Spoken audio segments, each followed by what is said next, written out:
Hello guys, welcome to my YouTube channel HR sir English classes. आज मैं फिर से आप लोगों के सामने हाजिर हूं और आज आप लोगों के लिए मैं डिग्री ऑफ कंपैरिजन का यानी डिग्री ऑफ एडजेक्टिव का मैं दूसरा वीडियो लेकर आया हूं जो कि बहुत ही ज़्यादा इम्पोर्टेंट है। और मैं पिछले वीडियो में मैं यहाँ तक पढ़ा चुका हूँ आप लोगों को। उस वीडियो को जाकर अब देख ले ताकि आपको ज़्यादा से ज़्यादा समझ में आएगा। सबसे पहली बात, कोई भी चीज़ को समझने के लिए शुरुआत से पढ़ना पड़ता है। अगर बीच में जाएंगे तो आपको प्रॉब्लम्स होगी, समस्याएं होगी। तो उस समस्या से दूर करने के लिए आपको शुरू का जो वीडियो है इस डिग्री ऑफ कंपैरिजन का, डिग्री ऑफ एडजेक्टिव का, उसको जाकर आप देख लें। तो चलिए लेट ना करते हुए शुरू करते हैं। और सबसे पहले मैं आप लोगों को रिक्वेस्ट करूँगा कि मेरे चैनल को भी आप सब्सक्राइब कर दें और अपने दोस्तों तक भी पहुंचा दे शेयर करके। और जी बटन है रेड बटन, उसको आप दबा दें ताकि आपको, और नोटिफिकेशन का बटन को भी आप दबा दें ताकि आपको नोटिफिकेशन मिलता रहे। वीडियो अपलोड करने के बाद आपके पास पहुंच जाएगा। सबसे पहली बात, अब बात करते हैं हम लोग नेक्स्ट में। जिससे पहले जो पढ़ा थे उसको मैंने आपको दिखा दिया। अब हम बात करेंगे कि इसके पहले जो हम लोग यूज़ कर रहे थे मच और मैनी का प्रयोग कर रहे थे, तो मच और मैनी में क्या डिफरेंट है, मैं उन चीज़ों के बारे में आपको पहले बताऊंगा। सबसे पहली बात यहाँ देखना है कि हम लोगों ने इस पिछली क्लास में पढ़ा था कि एज मैनी, उसके बाद फिर क्या पढ़ा था नाउन, उसके बाद फिर क्या पढ़ा था एज।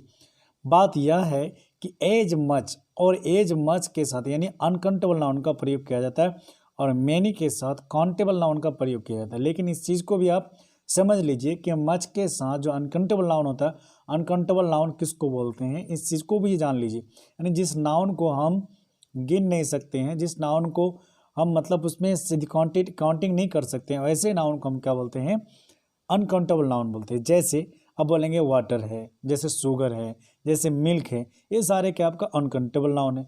और आपको ये भी पता होना चाहिए कि अनकाउंटेबल नाउन हमेशा सिंगुलर होता है और उसके साथ आने वाला वर्ब भी क्या होता है, सिंगुलर होता है। अब इस चीज़ों को जानना है, मैनी के साथ ऑलवेज क्या होता है, काउंटेबल नाउन होता है और उसके साथ आने वाला जो नाउन होता है वो भी प्लूरल होता है। जैसे many boys, many girls, many pens. तो मच पेन्स, मच बॉयज़ नहीं कर सकते हैं क्योंकि मच अनकाउंटेबल नाउन के लिए किया जाता है और मैनी जो है काउंटेबल नाउन के लिए किया जाता है। इन दोनों का भी आपको डिफरेंट पता होना चाहिए। तो मैनी के साथ मैनी बॉयज़ और मच के साथ मच वाटर, मच मिल्क, इस तरह से यूज किया जाता है। तो मैंने यहाँ एक सेंटेंस लिखा, मेरे पास उतनी दूध है जितना रमेश के पास। इसका मतलब आपको यूज करना है, I have as much milk as Ramesh. यानी दोनों के बीच में क्या करें, तुलना। यानी मेरे पास उतनी दूध है जितनी रमेश के पास। उसी तरह से तुम्हारे पास उतना पानी है जितना मुझे।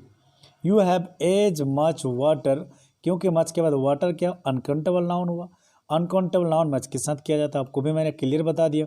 इसी तरह से आपको सेंटेंस को बनाना है, एज आई। अब बात करते हैं हम नेक्स्ट एग्जांपल की ओर। हमारा नेक्स्ट एग्जांपल है कंपैरेटिव डिग्री। अब ये कंपैरेटिव डिग्री क्या होता है, अब तक तो मैंने आप लोगों को पढ़ाया पॉजिटिव डिग्री का एग्जांपल के साथ, पॉजिटिव डिग्री क्या है उनके बारे में आप लोगों को बताया। अब बात करते हैं कंपैरेटिव डिग्री। कंपैरेटिव डिग्री उसको बोला जाता है, it is use to compare two persons, places और थिंग्स। यानी ये बता रहा है कि कंपैरेटिव डिग्री में दो व्यक्ति हो, दो प्लेसेस हो, दो वस्तुएं हो, उनके साथ कंपैरिजन किया जाता है, उनके साथ तुलना किया जाता है। सीधा अगर हम लैंग्वेज में बात करें तो किसी दो वस्तुओं, जैसे मान लें दो बुक्स हैं, दो किताबें हैं, जैसे दो लड़के हैं, तो एक लड़का क्या होता है, लंबा होता है, एक लड़का नाटा होता है।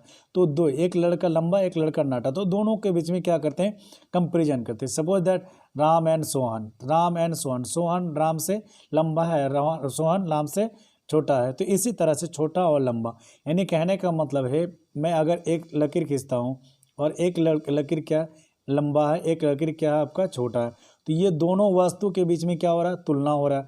तो इसी को ही हम क्या बोलते हैं, कंपैरेटिव डिग्री। यानी किसी व्यक्ति या वस्तु, लेकिन कितने परसेंट, दो व्यक्ति या वस्तु के गुणों के बीच में अगर तुलना किया जाए, वैसे शब्दों को हम क्या बोलते हैं, कंपैरेटिव डिग्री बोलते हैं। दो व्यक्ति के बीच में क्या होना चाहिए, तुलना होना चाहिए। अब तुलना क्या होता है, जैसे आप यूज करते हैं, यहाँ पर यू है और यहाँ पर क्या आपका आई है, तो इसके साथ दोनों के साथ क्या किया जाता है, तुलना किया जाता है।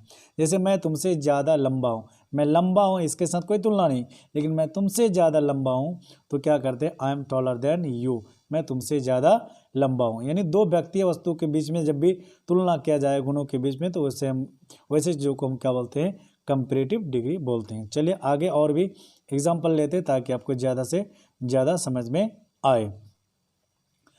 ये तो कंपैरेटिव डिग्री समझ में आ गया। अब बात करते हैं हम लोग सुपरलेटिव डिग्री की बात करते हैं। सुपरलेटिव डिग्री किसको बोलते हैं, इन चीज़ों के बारे में थोड़ा सा जान लीजिए।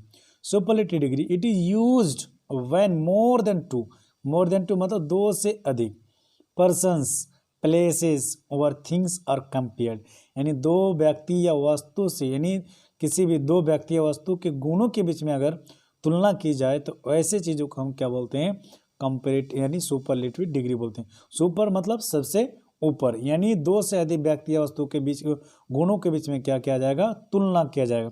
जैसे अगर मैं कहूँ, आपको एक एग्जांपल देता हूँ, मैं लंबा हूँ तो आई एम टॉल बोलते हैं। उसी तरह से अगर बोलते हैं मैं तुमसे ज़्यादा लंबा हूँ, I am taller than you, तो दोनों के बीच में तुलना हुआ, तो ये कंपैरेटिव डिग्री हुआ। मैं लंबा हूँ, यहाँ पर कोई तुलना नहीं होता है, इसको हम क्या बोलते हैं, पॉजिटिव डिग्री। जहाँ दो व्यक्ति वस्तु के बीच में तुलना हो उसको हम क्या बोलते हैं, कंपैरेटिव डिग्री।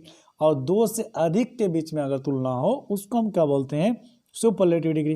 तो आप अगर बोले कि I am the tallest boy in the class, मैं क्लास में सबसे ज़्यादा लंबा लड़का हूँ, तो दो से अधिक व्यक्ति वस्तु के गुणों के बीच में तुलना हो तो उसको हम क्या बोलते हैं, सुपरलेटिव डिग्री। बात समझ में आ गई। तो मैं अगर समझ में नहीं आया तो मैं एक लकीर खींचता हूँ, जैसे उसके बाद फिर दूसरा लकीर खींचता हूँ, उसके बाद तीसरा लकीर खींचता हूँ।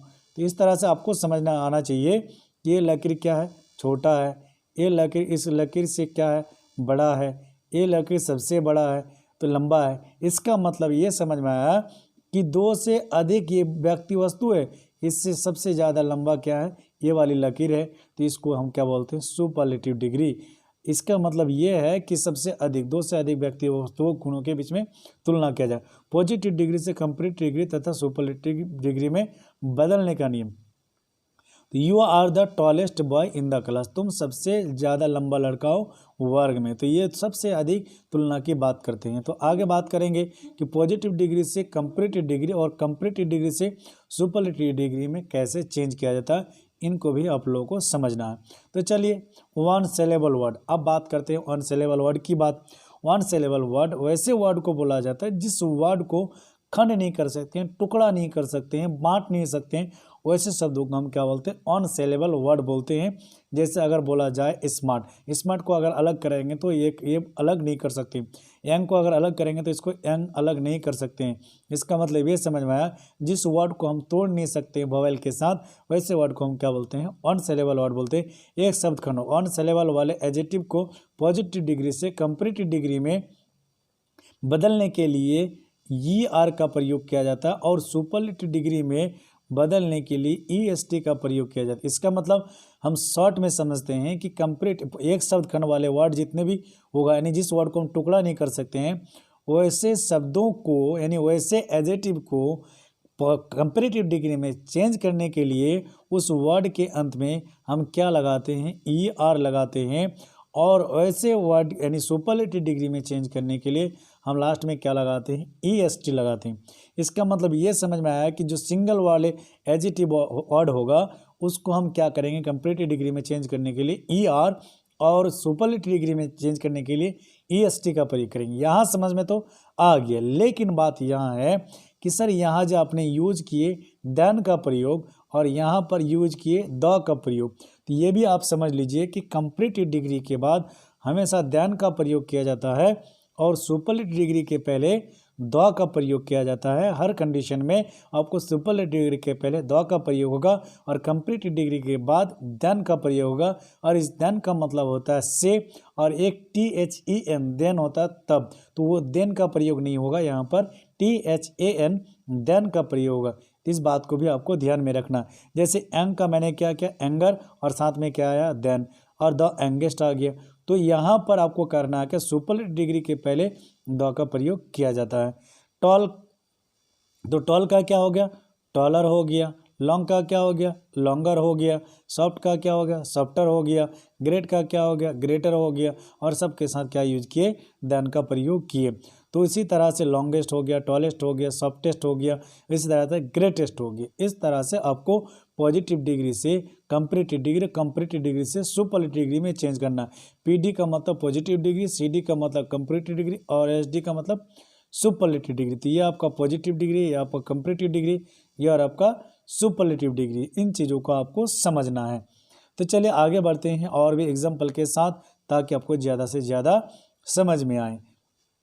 अब बात करते हैं कि यदि किसी पॉजिटिव डिग्री के अंत में कॉन्सोनेंट लेटर हो। कॉन्सोनेंट का मतलब आपको समझ में आना चाहिए कि एक होता है वोवेल लेटर, एक होता है कॉन्सोनेंट लेटर। तो वोवेल लेटर कितने होते हैं अंग्रेजी में? 5 होते हैं, और कॉन्सोनेंट कितने होते हैं? 21 होते हैं। तो टोटल कितने? 26 लेटर्स हैं। तो 26 लेटर को आपको जानना पड़ेगा। सबसे पहली बात मैंने बताया आपको, यदि किसी पॉजिटिव डिग्री के अंत में कॉन्सोनेंट हो, क्या हो? कॉन्सोनेंट हो। इस चीज़ों को आपको जानना है कि कॉन्सोनेंट क्या होती है।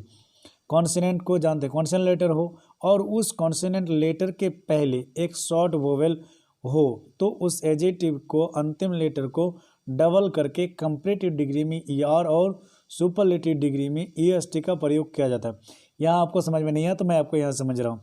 जैसे बिग है, तो जब कभी बिग को हम क्या बोलते हैं? बिगर बोलते हैं। तो बिगर, और जे आया, जो आया, तो दोबारा इसको क्या कहते हैं? डिप्थॉन्स लगाते हैं, बिगर। तो इस जी को हमने क्या किया? डबल कर दिया और एक जी जोड़ दिया, तो बिगर हो गया। उसी तरह से डिम का क्या हो गया? डिमर हो गया। फैट का क्या हो गया? फैटर हो गया। हॉट का क्या हो गया? हॉटर हो गया। सैड का क्या हो गया? सैडर हो गया। उसी तरह से अब बोलेंगे सर यहाँ दैन का प्रयोग क्यों नहीं किए? दैन का प्रयोग करना ही पड़ेगा आपको। यहाँ दैन यूज मैं नहीं किया, लेकिन जब चेंज करेंगे उस समय कंपैरेटिव डिग्री के बाद दैन का प्रयोग आपको करना पड़ेगा और सुपरलेटिव डिग्री के पहले द का प्रयोग करना पड़ेगा। तो सिर्फ यहाँ हमने क्या किया? शॉर्ट वोवेल है, इसीलिए यहाँ पर द का प्रयोग, डबल जी का प्रयोग किए, डबल लेटर का प्रयोग किए, इसीलिए। दूसरी बात, यहाँ डिमेस्ट हो गया, फैटेस्ट हो गया, हॉटेस्ट हो गया, सैडेस्ट हो गया। इसी तरह से आप लोगों को क्या करना है?